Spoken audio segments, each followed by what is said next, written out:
My 5-year-old grandson whispered to me, "Grandpa, what's a nursing home? Mom and Dad said they're sending you there on vacation after your trip. Can I go too?" I immediately canceled my trip and did something instead. 2 days later. I'm glad to have you here. Follow my story until the end and comment the city you're watching from so I can see how far my story has reached. I was folding my favorite flannel shirts into the old leather suitcase when Ryan appeared in my bedroom doorway, his small fingers wrapped around a half-eaten peanut butter sandwich. At 5 years old, he had this way of showing up at the most unexpected moments, like a little shadow with bright blue eyes and an endless supply of questions. "Grandpa, are you really going on vacation?" he asked, climbing onto my bed and leaving crumbs on the quilt his grandmother had made 40 years ago. I smiled, continuing to pack my fishing gear. "Just a few days with the boys up at Lake Morrison, buddy. Nothing too exciting." The annual trip had been a tradition for almost 15 years now. 3 old friends escaping to a cabin, telling the same stories, and pretending we could still catch fish like we did in our 20s. Ryan watched me pack with the intense concentration only children possess. "Mom says you're going on 2 vacations," he said casually, swinging his legs over the edge of the bed. Something in his tone made me pause. I set down the tackle box and turned to face him. "2 vacations?" "Uh-huh." He took another bite of his sandwich, completely unaware of the chill that had just run down my spine. "She said after your fishing trip, you're going on another vacation to a special place just for grandpas and grandmas." My hand stopped moving entirely. The room seemed to grow smaller, the afternoon light filtering through the curtains suddenly feeling harsh against my skin. "What kind of special place, Ryan?" "I don't know what it's called." He shrugged, kicking his feet rhythmically against the bed frame. "But Mom showed me pictures on her computer. It has lots of old people and they have their own rooms and people who help them eat and take baths." The words hit me like a physical blow. My 62-year-old body suddenly felt ancient, fragile in a way it never had before. I sat down heavily on the edge of the bed, my mind racing to process what my grandson had just innocently revealed. "Did Mom say when the second vacation would happen?" I managed to keep my voice steady, though my heart was pounding against my ribs. "After you come back from fishing," Ryan said matter-of-factly. "She said I could visit you there sometimes, but not stay overnight because it's only for old people." He paused, studying my face with those perceptive blue eyes. "Grandpa, what's a nursing home? Is that the same thing as a vacation place for grandpas?" The room started spinning slightly. Nursing home. The words echoed in my head like a death sentence. My own son, Carl, the boy I'd raised alone after his mother died, the man I'd put through college and supported through his early career struggles, was planning to ship me off to a nursing home, and he was calling it a vacation to make himself feel better about it. It's a place where some older people go when they need extra help," I said slowly, my voice sounding foreign to my own ears. Ryan nodded seriously. "Mom said you might forget things sometimes and need people to remind you to take your medicine and stuff. But you don't forget things, Grandpa. You remember everything, like where we hid the treasure map last summer and what my favorite bedtime story is. Out of the mouths of babes. My 5-year-old grandson could see what my 38-year-old son apparently couldn't or chose not to see. I wasn't declining, wasn't forgetting things, wasn't becoming a burden. I was just inconvenient." "Ryan, honey," I said carefully, "can you do Grandpa a favor and not tell Mom and Dad that we talked about this? Let's keep it our secret for now." He grinned, delighted to be included in grown-up secrets. "Okay, Grandpa. Are you going to surprise them?" If only he knew. Something like that, buddy. After Ryan skipped off to find his mother, I sat alone in my bedroom, staring at the half-packed suitcase. The fishing trip suddenly felt like a cruel joke, a distraction, a way to get me out of the house so they could finalize their plans. How long had they been discussing this behind my back? How many conversations had I missed? How many meaningful looks had been exchanged over my head during family dinners? I walked to my dresser and picked up the framed photo sitting there. Carl's graduation from law school, his arm around my shoulders, both of us grinning at the camera. I'd been so proud that day, so sure I'd raised a good man. Now I wondered if I'd raised a stranger. The phone rang, jarring me from my thoughts. Carl's name appeared on the caller ID. "Hey, Dad, just checking in about your trip tomorrow. You all packed and ready?" His voice sounded normal, cheerful even, no hint of guilt or deception. "Almost," I said, testing him. You know, I've been thinking maybe I should cancel. Not feeling quite up to it. Oh no, Dad, you can't cancel now. The guys are counting on you, and you've been looking forward to this for months. Besides, a little getaway will do you good. A little getaway. The irony wasn't lost on me. He needed me gone, needed me out of the way, while he and Linda made their final arrangements. You're probably right, I said. I'll see you when I get back. Absolutely. We'll be here when you get home. The lie came so easily to him. When I got back, would there even be a home to return to? Or would I find my belongings packed and a one-way ticket to wherever they'd decided I belonged? After hanging up, I made a decision that would change everything. I walked back to my suitcase, began unpacking my clothes, and reached for my phone. The fishing trip could wait. My old friends would understand. They'd probably done enough lying to their own families to recognize the signs. I had more important things to do than pretend everything was normal. I needed to find out exactly what my son was planning, and I needed to do it before I became another forgotten old man warehoused in a place I never chose. The war had begun, and Carl had no idea his father was about to become his most formidable opponent. The next morning, I called my fishing buddies and told them I'd come down with something. Tom's voice carried that knowing tone men our age develop after decades of reading between the lines. Everything okay, Dave? You sound different. I just need to take care of some things at home, I said, watching through my kitchen window as Carl's silver sedan pulled into my driveway right on schedule. Every Tuesday and Friday, like clockwork, he'd stop by to check on me. Well, you know where to find us if you need anything, Tom said. And Dave, trust your gut. It's kept us all alive this long. Carl's key turned in my front door. When had I given him that key? I couldn't remember, which bothered me more than I cared to admit. Maybe that was part of their plan, to make me question my own memory. Dad? Carl's voice echoed through the house. I brought you some groceries. I met him in the kitchen where he was unpacking bags with the efficiency of someone who'd done this before. Lots of soft foods, yogurt, applesauce, soup, nothing that required much chewing. When had my grocery list become a menu for someone with digestive issues? You didn't need to do that, I said, watching him arrange items in my refrigerator with particular care. I know you forget to eat properly when you're on your own, he said, without looking at me. Linda thought you might need some easier options. Forget to eat. There it was again. The casual assumption that I was declining, becoming incapable of basic self-care. I'd been cooking for myself since his mother died 23 years ago, but apparently that was now beyond my abilities. I eat just fine, Carl. He turned to me with that patient smile I was beginning to hate. Of course you do, Dad. I just worry, you know. We all do. We all do. Who was we all? How many people were discussing my supposed deterioration behind my back? I rescheduled your doctor's appointment, by the way, he continued, closing the refrigerator door with a soft thud. Moved it to next Wednesday instead of Thursday. I thought it would be better to batch your appointments together. I stared at him. I didn't ask you to reschedule anything. I know, but Dr. Peterson's office called me since I'm listed as your emergency contact. They said you seemed confused about the dates when you called. Another lie, smooth as silk. I'd never called Dr. Peterson's office about any dates. I kept meticulous track of my appointments in the calendar by my phone, the same system I'd used for 40 years in business. But now Carl was managing my medical schedule, and apparently I was too confused to handle it myself. Carl, I never called about any confusion with dates. He paused in his unpacking, and for just a moment I saw something flicker across his face. Annoyance, frustration that I was pushing back. Maybe you forgot, Dad. It happens to all of us. But it didn't happen to me, not yet anyway, and the fact that he was so insistent that it did made my skin crawl. After Carl left, I sat in my living room and began to think, really think, for the first time in months. How many small changes had I attributed to my son's concern when they were actually something else entirely?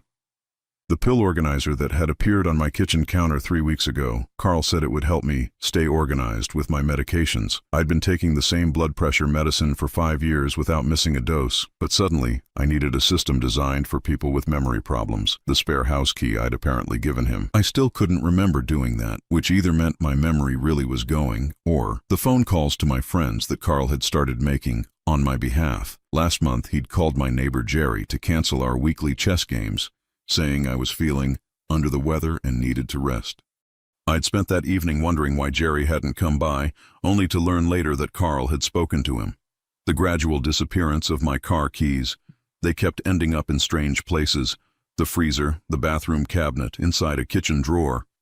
Carl would find them with remarkable efficiency, always with that concerned expression and gentle suggestion that maybe I should be more careful about where I put things. I walked to my desk and pulled out the leather-bound calendar where I kept track of everything important. The handwriting was mine, steady and clear. The appointments were all correct, the dates properly recorded. My mind was sharp, my memory intact. So why was my own son convinced otherwise? Or was he convinced at all? The thought hit me like ice water. What if Carl wasn't worried about my mental state? What if he was actively working to create the impression that I was declining? I thought about Linda, my daughter-in-law, and how she'd changed toward me over the past year. Where she used to ask my opinion about things, now she spoke to me in that slow, overly loud voice people use with children or the elderly. She'd started explaining simple concepts to me as if I couldn't follow basic conversations. And the way she looked at me sometimes, not with concern, but with calculation, like she was measuring something, weighing options. The pieces were starting to form a picture I didn't want to see, but I forced myself to keep looking. The financial advisor who had called last month, asking about my family's concerns regarding my ability to manage my investments. I'd been handling my own portfolio for 30 years, but apparently Carl had contacted them with questions about my competency. The conversation I'd overheard between Carl and Linda 3 weeks ago, or thought I'd overheard. They'd been speaking in low voices in my kitchen while I dozed in my chair after dinner. Something about making arrangements and it being for the best. At the time, I'd assumed they were talking about vacation plans or work schedules. Now I wondered what arrangements they'd actually been discussing. The real estate agent who had called 2 weeks ago with an assessment of my property value. When I'd asked why she was calling, she'd seemed confused and said someone from my family had requested a market analysis. Carl had claimed he knew nothing about it when I mentioned it to him. I sat back in my chair, the full scope of what was happening beginning to crystallize. This wasn't sudden concern for an aging parent. This was a systematic campaign to establish that I was incompetent, that I needed to be managed, controlled, and eventually removed from my own life. But why? What did Carl gain from having me declared incapable? The answer came to me slowly, like a photograph developing in chemical baths. Control, financial control, property control, life control, and eventually, when I was safely tucked away in whatever facility they'd chosen, complete access to everything I'd worked 40 years to build. My hands were shaking as I reached for my phone. I needed to make some calls, ask some questions, find out exactly how far this had already gone. But I had to be careful. If Carl suspected I was onto him, he might accelerate whatever timeline he was working with. I thought about Ryan's innocent words the day before. After my fishing trip, they were planning to send me somewhere permanent, which meant I had maybe a week, maybe less, before my son tried to take away everything that made me who I was. The fishing trip I'd canceled suddenly looked like a gift. Extra time to figure out what was really happening and decide what I was going to do about it. One thing was certain. I wasn't going down without a fight. The discovery came by accident, which made it somehow worse. I was looking for my reading glasses in Carl's old room, the one he still used as an office when he worked from my house, when I knocked over a stack of papers on his desk. As I bent to pick them up, 3 glossy brochures scattered across the hardwood floor. Sunset Manor, a community of care. Golden Years Assisted Living, where dignity meets comfort. Peaceful Pines Nursing Home, affordable excellence in elder care. My hands trembled as I picked up each brochure. They weren't just random promotional materials. They were marked up, annotated. Someone had circled pricing information, highlighted amenities, and made notes in the margins. Carl's handwriting, clear as day. Accepts Medicaid after private pay period, and 2-year waiting list, need to act soon. I sank into his desk chair. The brochures spread before me like evidence in a criminal case. This wasn't some distant plan or casual consideration. These were active research materials. Someone had visited these places, asked detailed questions, started the process of finding somewhere to put me. The worst part was the pricing. Carl had circled the cheapest options, the facilities that looked more like institutions than homes. $800 a month for a shared room at Peaceful Pines, $1,200 for a private room at Sunset Manor, but only if I qualified for their immediate placement program. How long had he been planning this? How many nights had he sat in this chair, in my own house, researching ways to get rid of me? I was so absorbed in the brochures that I almost didn't hear the front door open. Carl's voice carried down the hallway. "I'm just grabbing those papers from Dad's room, honey. Be right back out." Panic shot through me. I quickly gathered the brochures, shoving them back into what I hoped was their original position, and moved to the bookshelf, pretending to browse the old medical textbooks Carl had left behind from college. "Hey, Dad." Carl appeared in the doorway, slightly out of breath. "I didn't expect to see you up here." "Just looking for my reading glasses," I said, amazed at how steady my voice sounded. "Thought I might have left them up here yesterday." He nodded, but his eyes went immediately to his desk. Was he checking to see if anything had been disturbed? "Find them?" "No luck. They're probably downstairs somewhere." I headed toward the door, but Carl stepped slightly into my path. "Dad, while I have you here, I wanted to talk to you about something." My heart stopped. Did he know I'd seen the brochures? "What's that?" "Linda and I have been talking, and we're worried about you living alone in this big house. All these stairs. The maintenance. The isolation." His voice had that carefully modulated tone people use when they're delivering rehearsed speeches. "We think it might be time to consider some alternatives." There it was, the conversation I'd been dreading, happening exactly where I'd found the evidence of their plans. "What kind of alternatives?" "Well, there are some really nice communities for people your age, places where you'd have companionship, activities, people to help with meals and medications." He gestured vaguely, as if these places were abstract concepts rather than the specific facilities he'd been researching. No pressure, of course. Just something to think about. "I don't need help with meals and medications, Carl." "I know you don't think you do, but Dad, you're 62. Things change. Your reflexes aren't what they used to be. Your memory has been a little spotty lately." "My memory is fine." "Is it?" He tilted his head with that patient expression that made me want to scream. "You forgot about your doctor's appointment. You've been misplacing your keys. Last week you couldn't remember where you put the insurance papers." Every example he cited was something that had happened after he'd started his increased visits to check on me. Coincidence? I was beginning to doubt it. "Those are normal things, Carl. Everyone misplaces keys sometimes." "Of course they are. But when you add them all up, along with living alone in a house this size, well, Linda and I just want what's best for you." Linda. Always Linda in these conversations, as if she were the concerned daughter-in-law pushing for my welfare. But I was starting to suspect Linda had her own motivations. What does Linda think is best for me? Carl's expression shifted slightly, and I caught a glimpse of something calculating behind his concern. "She thinks you'd be happier somewhere with more social interaction, somewhere you wouldn't have to worry about home maintenance and all the responsibilities of property ownership." Property ownership. There it was, buried in the gentle concern about my social life. My house, sitting on 2 acres of prime real estate 20 minutes from downtown, was worth at least $400,000. Maybe more in the current market. And what would happen to this house if I moved somewhere else? "Well, we'd handle all of that for you, Dad. Take care of the sale. Make sure you got a fair price. Use the proceeds to help pay for your care." The proceeds to help pay for my care. Not my proceeds to do with as I pleased, but money to be managed by him for expenses he deemed appropriate. I was beginning to understand the scope of what Carl was planning. "That's very thoughtful of you both," I said carefully. "But I'm not ready to make any major changes right now." Carl's patience showed the first crack. "Dad, sometimes we don't get to choose the timing of these things. Sometimes we have to be practical." "What do you mean by that?" "I mean that if something happened to you, if you fell down these stairs or had a medical emergency or just continued to decline, we might not have the luxury of planning ahead. It's better to make these decisions while you're still able to participate in them." The threat was subtle but unmistakable. "Make the decision now, while you still can, or we'll make it for you later."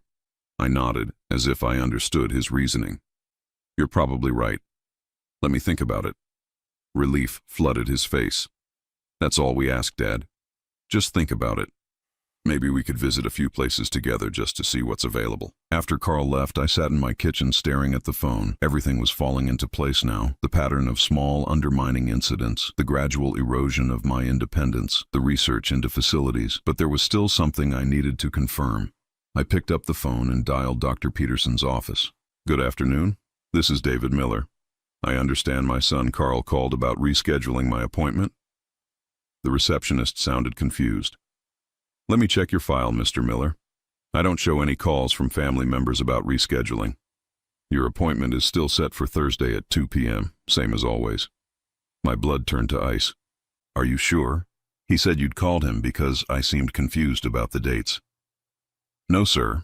We don't have your son listed as an emergency contact, and we wouldn't discuss your appointments with him anyway without written authorization. Did you want to reschedule for some reason? No, I said slowly. Thursday at 2 p.m. is perfect. I hung up the phone and stared at it for a long time. Carl had lied. Completely, smoothly, convincingly lied about something easily verified. Which meant he was probably lying about other things too. I thought about the financial advisor who'd called with concerns about my competency. Had Carl actually contacted them, or had he simply told me he had? What about the real estate agent, the mysterious misplacement of my keys? How much of my recent confusion and forgetfulness was real, and how much was being manufactured by my own son? I walked to my desk and pulled out a legal pad. If Carl was building a case for my incompetency, I needed to start building a defense. Every lie, every manipulation, every attempt to make me seem confused or incapable needed to be documented. The war wasn't just beginning. It had been going on for months. I was just now realizing I was under attack. But if Carl thought he was dealing with a confused old man who would go quietly into whatever facility he'd chosen, he was about to learn how wrong he was. I'd built a successful business from nothing, raised a son alone, and survived 62 years of life's challenges. I wasn't about to surrender now. The law office of Henderson, Walsh & Associates occupied the top floor of a downtown building I remembered helping to finance 30 years ago. Margaret Henderson had been my attorney since I started my construction business, and if anyone could help me navigate this nightmare, it was her. David, she said, rising from behind her mahogany desk, this is unexpected. When you called, you sounded, she paused, studying my face, concerned. That's one word for it. I settled into the leather chair across from her desk, the same chair where I'd signed my will 15 years ago, back when I trusted my son implicitly. Margaret, I need to ask you something, and I need you to be completely honest with me. She leaned forward, hands folded. Always. Has Carl contacted you about me? About my mental capacity, my ability to handle my affairs, anything like that? Her expression shifted immediately. The professional smile disappeared, replaced by something more guarded.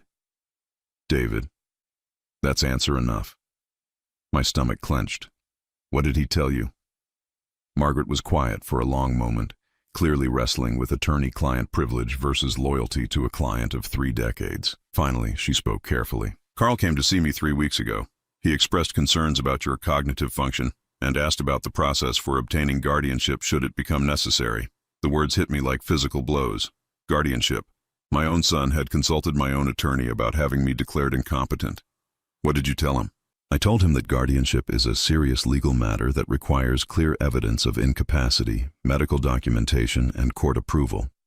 I also told him that you seemed perfectly capable when I saw you at the charity auction last month. She paused. David, are you experiencing any cognitive issues?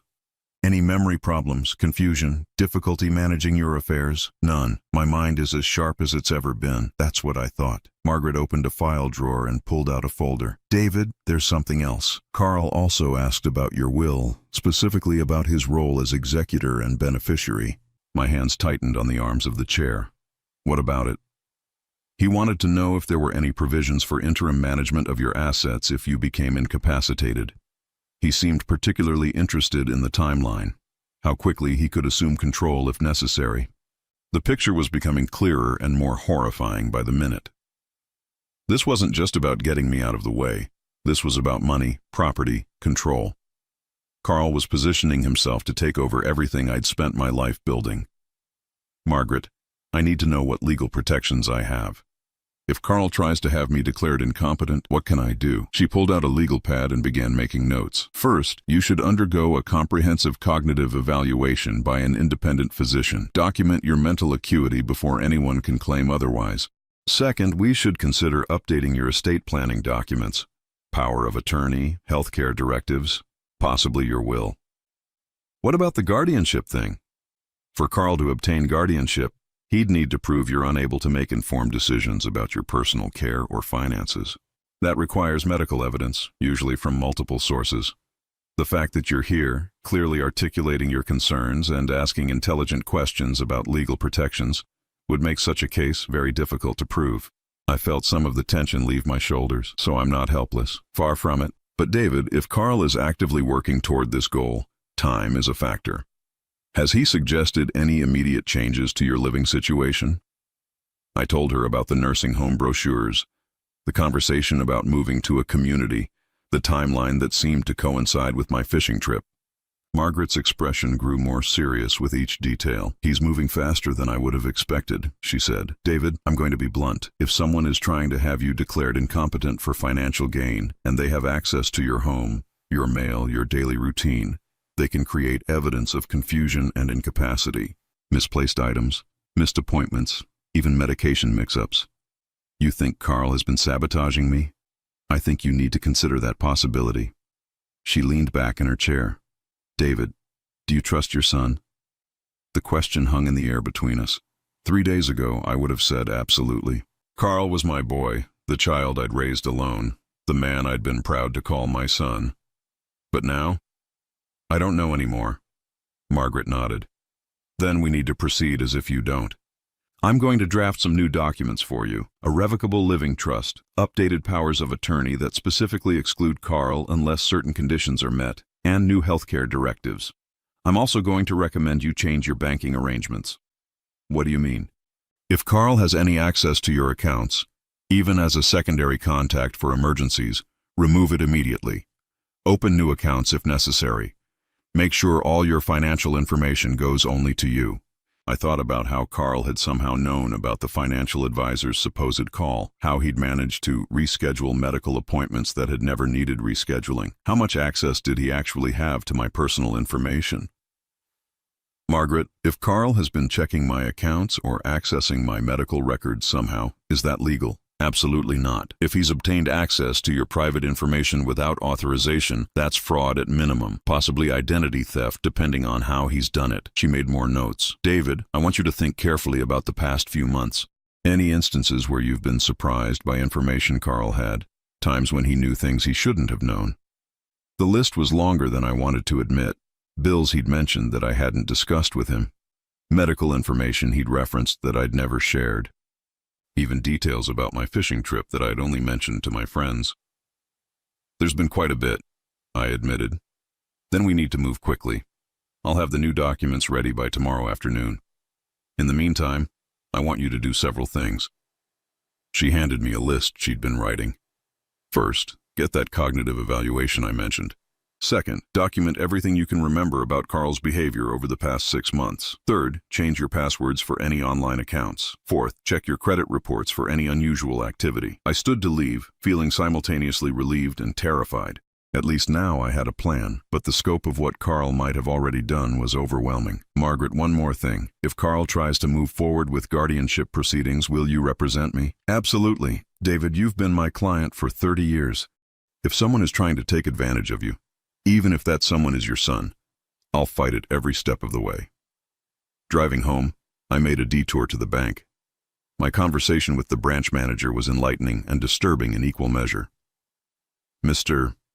Miller, I do show that your son Carl was added as an authorized contact on your accounts about 2 months ago, she said, scrolling through her computer screen. Do you remember signing those authorization forms? I didn't, but Carl had been handling some banking errands for me around that time. Or so I'd thought. What kind of access does that give him? He can't make withdrawals or transfers, but he can access account balances, transaction histories, and receive copies of statements. Is there a problem? I want him removed immediately. Of course, I'll need you to sign some new forms. As she prepared the paperwork, I thought about Carl sitting in his office in my house, surrounded by nursing home brochures with full access to my financial information. He knew exactly how much money I had, where it was invested, what my monthly expenses were. He'd been building his case with my own bank records. The final stop was Dr. Peterson's office. I explained that I needed a comprehensive cognitive evaluation, and why. Dr. Peterson, who'd been my physician for 15 years, looked genuinely shocked.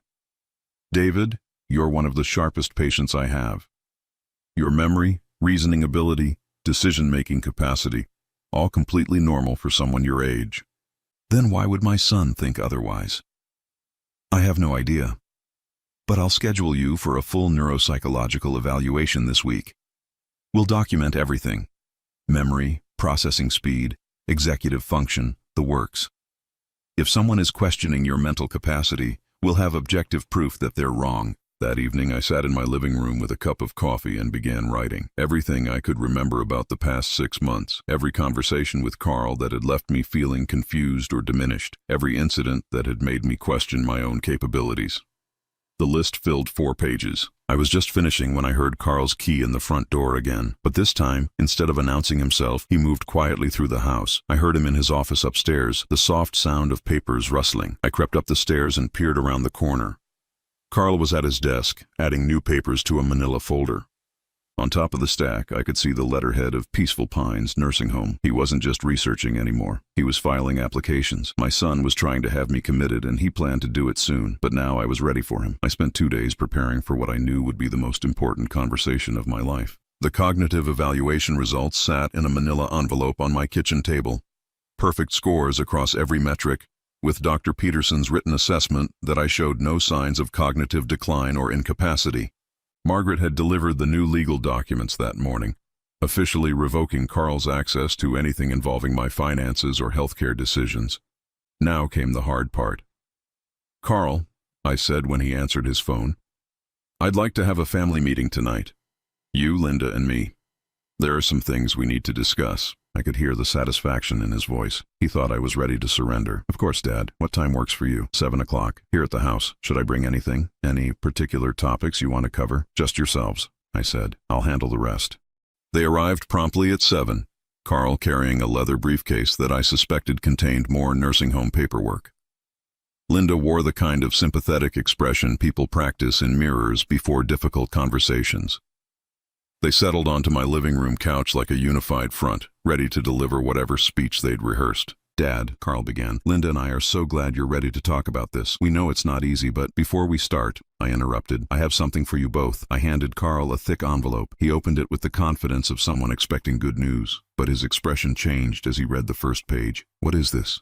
"Cognitive evaluation results from Dr. Peterson. Neuropsychological testing, memory assessments, executive function analysis. Perfect scores across the board." I settled back in my recliner, watching his face. Turns out my mind is as sharp as it's ever been. Linda leaned over to read the documents, her practiced sympathy flickering slightly.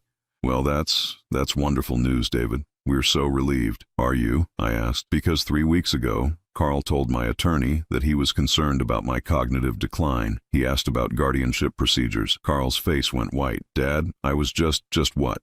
Just planning to have me declared incompetent so you could control my assets?" "That's not what happened." Carl's voice was defensive now, the careful patience gone. I was asking hypothetical questions, trying to understand what options might be available if you ever needed help. Hypothetical. I reached for another envelope from the side table. "Is this hypothetical too?" I spread the Peaceful Pines application across the coffee table between us. Carl's signature was clearly visible on the bottom of the first page, along with a date from 5 days ago. His face went from white to gray. "Where did you get that?" "From your desk upstairs. The same desk where you've been keeping nursing home brochures for the past month." I leaned forward. "Carl, you didn't just research facilities. You started the admission process." Linda finally spoke, her voice tight. "David, we were only trying to help. Carl was worried about you living alone in this big house, and we thought..." "You thought what?" "That you could ship me off somewhere without my knowledge or consent." "It wasn't like that," Carl said, but his voice lacked conviction. "We were just exploring options in case you ever needed them." "Options for what?" Carl glanced at Linda, some silent communication passing between them. When he looked back at me, something had shifted in his expression. The mask of concerned son was slipping, revealing something harder underneath. Dad, you're 62 years old. You're not getting any younger, and this house is too much for you to handle alone. We're trying to plan ahead before you can't make these decisions for yourself. But I can make these decisions for myself. The cognitive evaluation proves that. One test doesn't mean anything, Linda interjected. People can have good days and bad days.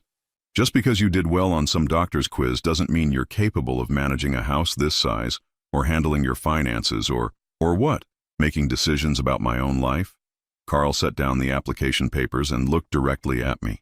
Dad, whether you want to admit it or not, you're declining. You forget things. You misplace items. You get confused about appointments. We've all seen it. Have you? Or have you been creating it? Silence filled the room. Linda's carefully maintained expression cracked slightly, and Carl's jaw tightened. What's that supposed to mean?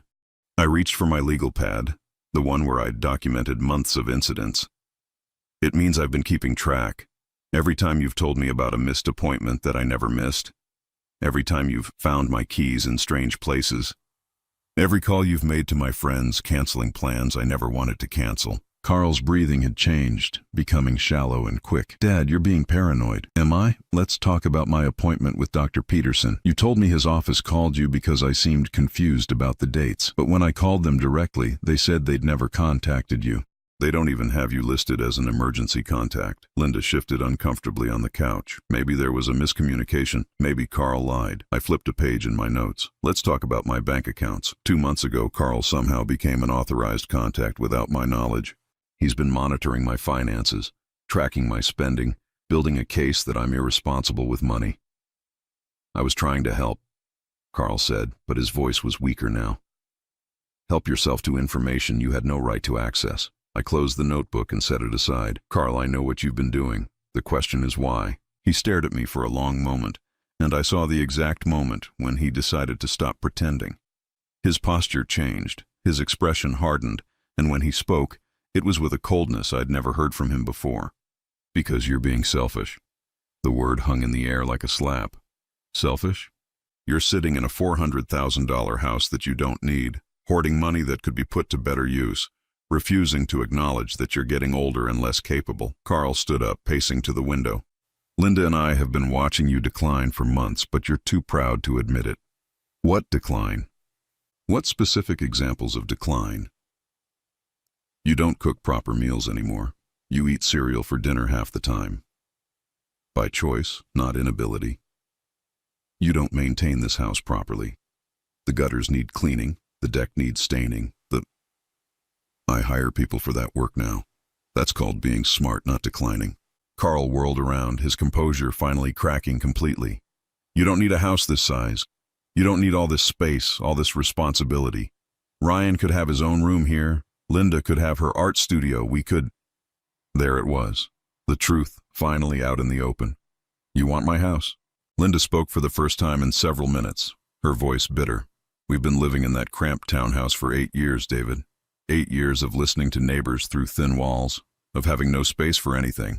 Meanwhile, you rattle around in this place like some kind of ghost. So you decided to have me declared incompetent and shipped off somewhere so you could move in. We decided to face reality, Carl said. You're alone, Dad. You have no social life, no hobbies, no purpose. At least in a care facility, you'd have activities, companionship, people to look after you.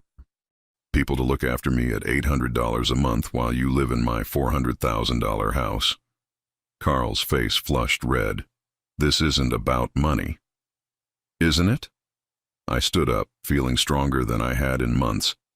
Then explain to me why you researched the cheapest facilities available. Explain why you were so interested in the timeline for taking control of my assets. Explain why you lied to my attorney, my doctor, my bank. Because you wouldn't listen to reason. Carl exploded. Every time we tried to talk to you about making sensible changes, you shut us down. We had to find another way to help you. Help me, or help yourselves. Linda stood up too, her mask of concern completely gone now. David, we've sacrificed for this family.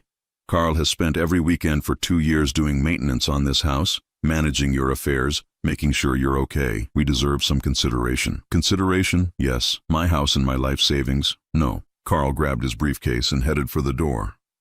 Fine. If you want to be stubborn and selfish, that's your choice. but don't expect us to keep sacrificing our lives to take care of someone who refuses to be reasonable. I never asked you to sacrifice anything. I asked you to respect my choices." He paused at the door, his hand on the knob.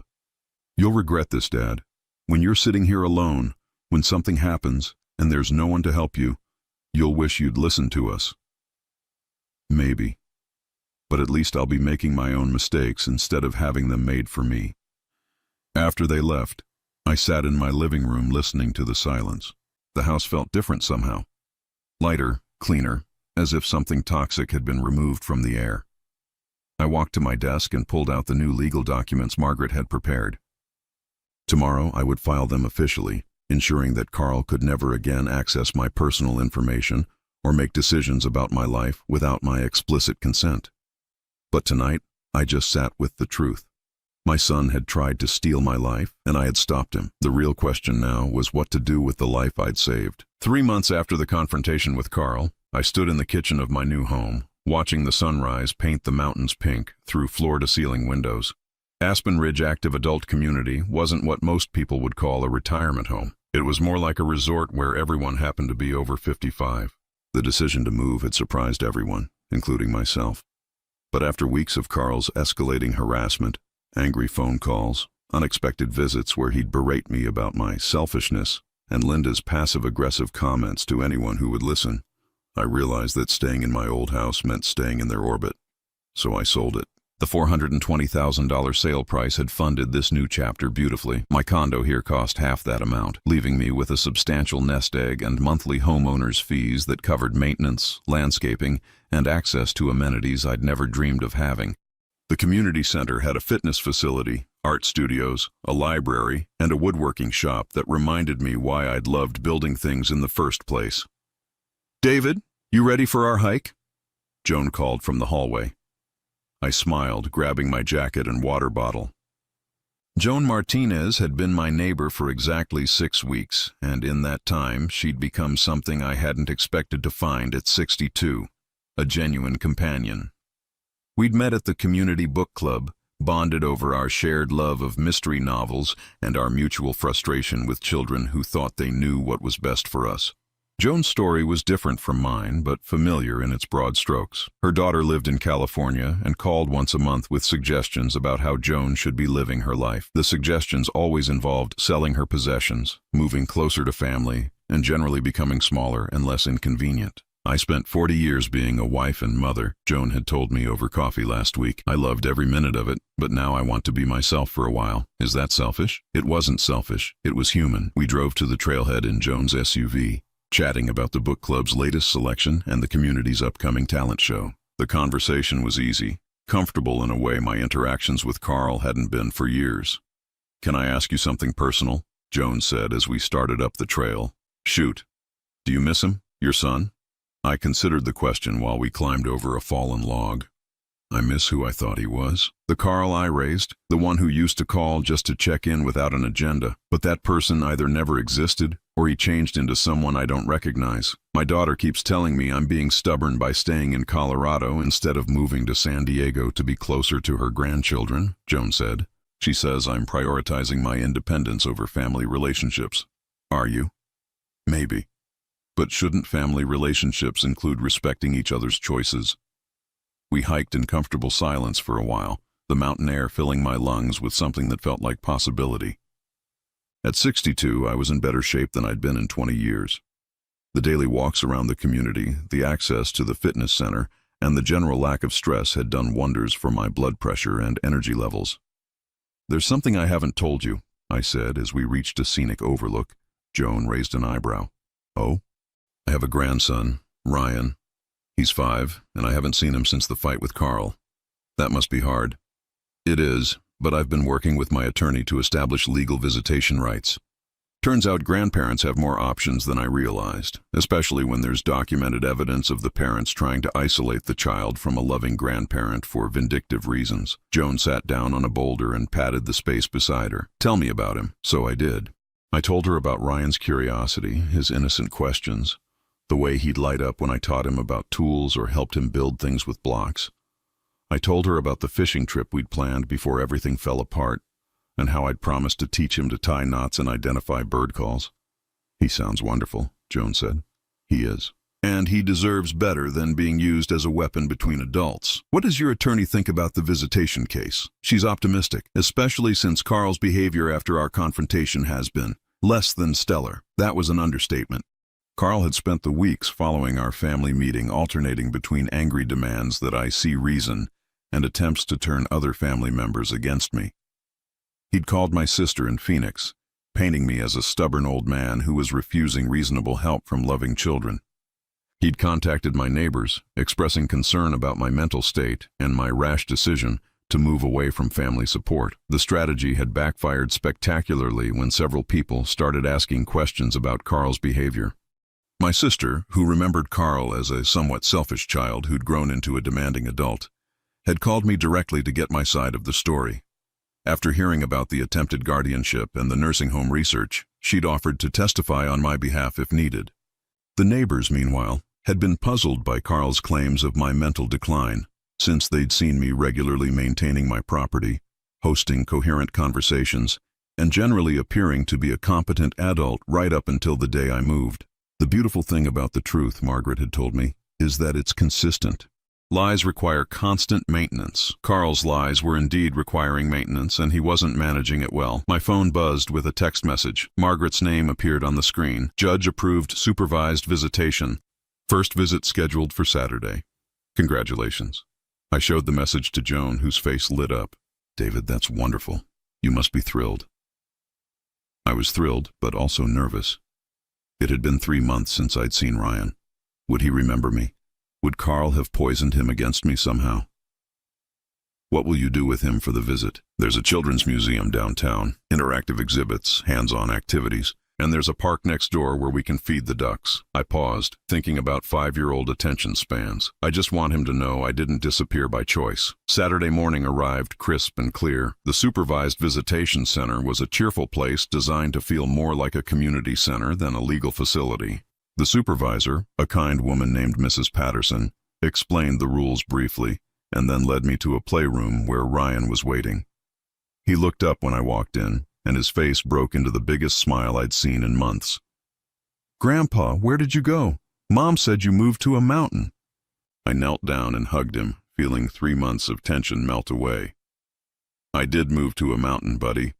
I have a new house with big windows and hiking trails right outside my door. Can I see it sometime?" "I hope so. But today, how about we go to the Children's Museum? I heard they have a whole section where you can build things." Ryan's eyes widened. "Really? Can we build a birdhouse like you promised? They might not have wood and nails, but I bet we can figure out something even better." The museum was everything I'd hoped for. Ryan threw himself into every exhibit with the enthusiasm only children possess, and I found myself laughing more than I had in months. We built towers in the engineering section, conducted experiments in the science lab, and created art projects that were more enthusiasm than skill. At the duck pond afterward, Ryan chattered nonstop about his kindergarten class, his new friend Marcus, and the treehouse he wanted to build in his backyard someday. "Grandpa, why don't you live in your old house anymore?" The question I'd been dreading. I chose my words carefully. "Sometimes adults need to make changes in their lives, buddy." I decided I wanted to try living somewhere new, where I could go hiking and meet new friends. "Are you happy in your new house?" "Very happy. And you know what? There's a room there that would be perfect for a grandson to visit sometime." Ryan's face lit up. "Really? With bunk beds?" "We could talk about bunk beds." As our visit wound down, Ryan threw his arms around my neck. "I missed you, Grandpa. Will I see you again soon?" "I hope so, buddy. I missed you too." Driving back to Aspen Ridge that evening, I felt lighter than I had in years. The supervised visits would continue for a few months, but Margaret was confident we could transition to unsupervised time soon. Carl's behavior during the custody proceedings had not impressed the judge, particularly his attempts to deny Ryan access to a grandparent who posed no danger and had been a consistent presence in the child's life. The court recognizes that children benefit from stable relationships with extended family members, the judge had written in his decision. Mr. Carl Miller's attempts to sever this relationship appear to be motivated by personal animosity rather than concerns for the child's welfare. Back home, I found Joan reading on her patio, a glass of wine catching the last rays of sunlight. "How did it go?" she asked. "Better than I dared hope." I settled into the chair beside her. "He wants to see my new house. Specifically, he wants to know if there could be bunk beds in the guest room." Joan laughed. "Bunk beds might be negotiable. I'm thinking so." We sat in comfortable silence, watching the mountains turn purple in the fading light. 6 months ago, I'd been a man slowly losing control of his life to people who claimed to love him. Tonight, I was someone with choices, with autonomy, with genuine relationships built on mutual respect, rather than obligation or control. "You know what I realized today?" I said. "What's that?" "For the first time in years, maybe decades, I'm living my life instead of just managing it." Joan raised her wine glass. "To living life." "To freedom," I countered, touching my water glass to hers. And for the first time in longer than I could remember, the future felt full of possibilities rather than restrictions. I was 62 years old, and instead of being shipped off to someone else's idea of appropriate care, I was building something new, something that was entirely, authentically mine. The mountains stretched out before us, vast and beautiful and full of trails I hadn't explored yet. Tomorrow, Joan and I were planning to check out the community garden, where I was thinking about growing vegetables again for the first time since Ryan's grandmother died. Life, I was learning, could begin again at any age. You just had to be brave enough to choose it.